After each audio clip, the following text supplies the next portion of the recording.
Hey, welcome back. We're about to record a video of a Awakener level 7. I have some people in chat who are still new to the game and people who haven't done Sirus for the first time ever. So I want to walk you through how I do it, what I do to prepare for the fight, and then we're going to do the fight right now. So first thing that I do, I turn off the music that I'm listening to. Let's go sound. We'll turn the volume up, sound effects up, music up for the ambiance, and dialogue up. Dialogue's the important part because there's some audio cues during the Awakener fight that let you know what's going on. So I think that's great to have. Let's go save there.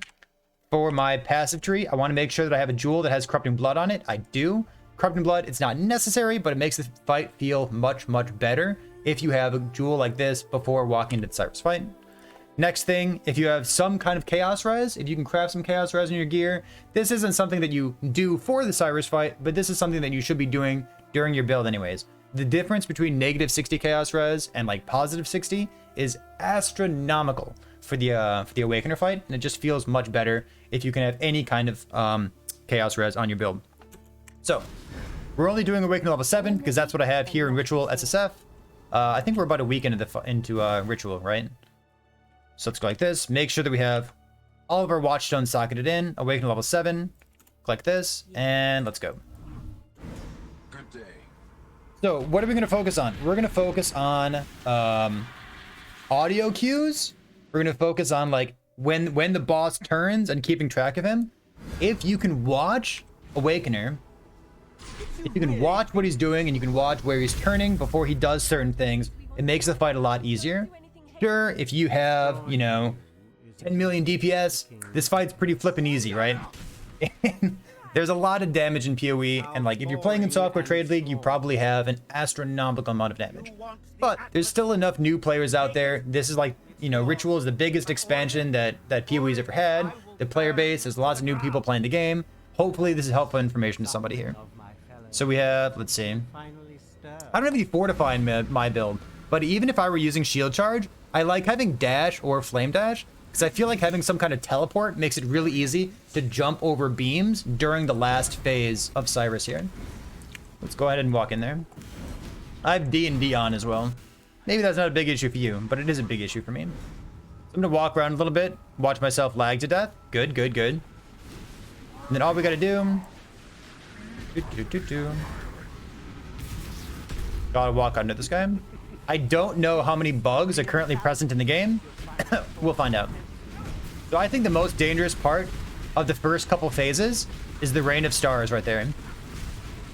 You're not gonna die to anything that Sirus on the ground does, but you will, or I guess if you do die, it's gonna be to something that Sirus, the guy floating in the sky, does.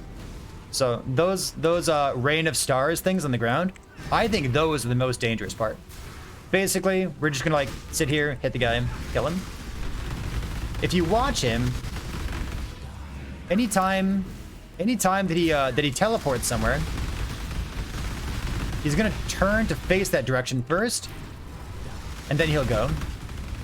Unless you're making like a YouTube, you know, montage of how quickly you can kill stuff, it really doesn't matter how quickly you kill stuff. Because the Sirus fight, it's a contained fight and nothing ever changes, right? Like, you can take your time, you can avoid every single mechanic, it's not a big deal. Alright, so we're done with phase 1. We're just going to stand around for a bit, not get hit, and then we'll wait for him to come out, and we'll just walk under him again. I feel like the first 3 phases of Sirus, they kind of teach you the fight, and then the last fight, or like the last phase is like the fight itself. During that, we'll just walk out. That's like the crater phase.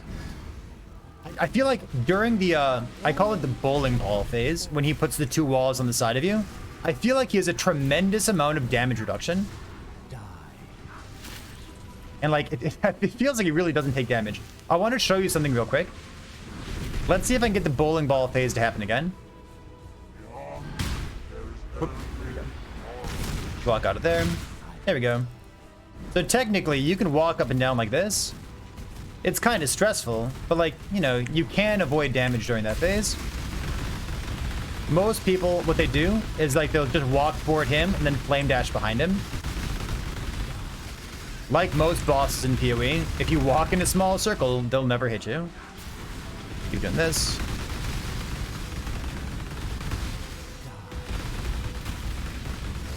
During phase 3, that die beam, he turns and targets you, right? But during the first 3 phases, nope. He just points in one direction, and that's it. That beam, the die beam, can apply all elemental ailments. So it can freeze you, it can shock you, it can corrupting blood you, it can do everything, right? That's why you see people having, like, you know, chance to avoid elemental ailments on their gear instead of having, like, % life, % mana. So you can be 100% ailment immune. I'm not, but that's because I'm bad. Wait, no, I'm good. Hold on. But corrupting blood is a great place to be. Not getting hit is also a nice place to be. But, you know, better safe than sorry. Walk under him here. Is this the last phase? This is not the last phase. You can tell it's not the last phase, because Floaty Box Man is still up in the sky. Oops. Let's slowly, surely walk our way out.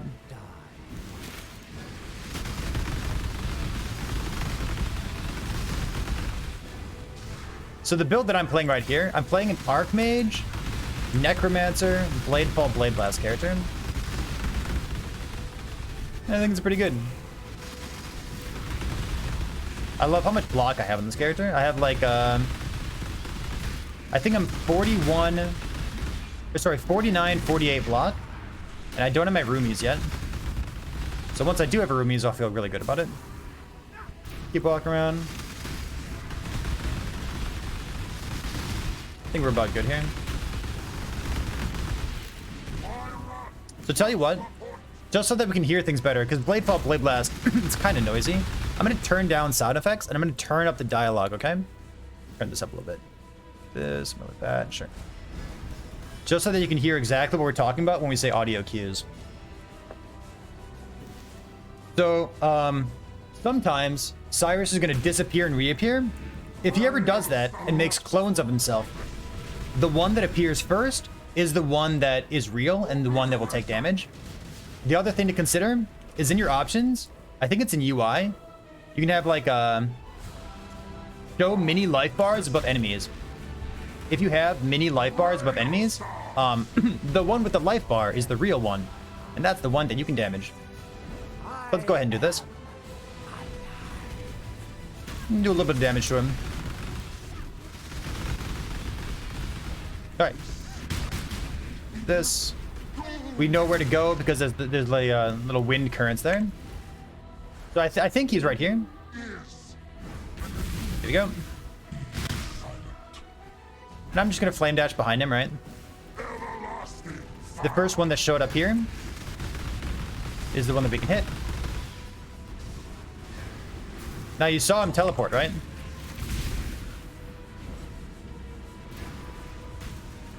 You saw the little trailing dust as well. Trailing wind. Okay, I guess we're going this way. I'll pop a Quicksilver just so I can keep running. Okay. Boop. So he's the one that showed up first, and we know that this always goes counterclockwise. So I'm going to kind of prepare for which way I'm going to run by giving myself enough space to run counterclockwise along with the rotation of the beams here. So you saw, man, that was like the babiest little teleport I've ever seen. Let's see if we can get one more good teleport in. Boop. Gonna walk over here. All right, so we know that he is right here, right? We know that this one's real.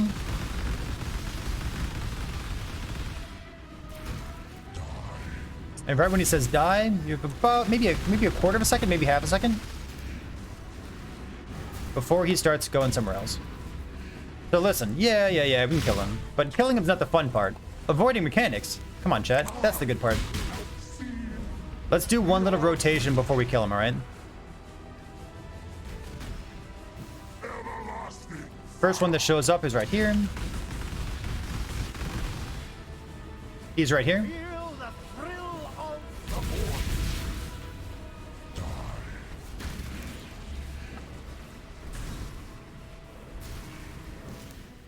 So you see how he turns to face a direction before he ever goes? anytime that he's going to teleport, he's going to turn that direction first. Just like right there. That was a great example of it.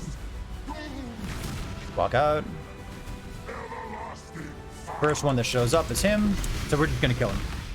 Yeah, all right. So, listen, you can have a bunch of DPS, you can just stand there and phase tank everything, or it's kind of fun. I like the mechanics. Listen, he teleports around a lot. It's not the most engaging fight in the world. You spend a lot of downtime, especially when you have high DPS, but you can avoid mechanics. You can just flame dash. You can turn the audio around.